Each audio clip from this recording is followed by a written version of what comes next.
আমরা যে ব্রহ্মাণ্ডে বাস করছি তা হচ্ছে 14 ভুবন বিশিষ্ট। তার মধ্যে মাঝখানে একটি গ্রহ হচ্ছে এই পৃথিবী। ব্রহ্মাণ্ডের তলদেশে রয়েছে গর্ভদক সমুদ্র। সেই সমুদ্রে শায়িত গর্ভদক্ষী বিষ্ণুর নাভিপদ্ম থেকে প্রজা সৃষ্টিকারী শ্রী ব্রহ্মার জন্ম। সেই গর্ভদক সমুদ্র থেকে পৃথিবীকে শ্রী বরাহদেব উত্তোলন করেছিলেন।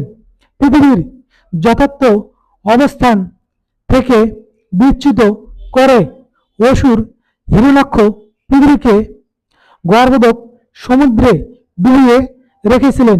পৃথিবীতে যে নগণ্য সমুদ্র রয়েছে তার কথা এখানে বলা হচ্ছে না।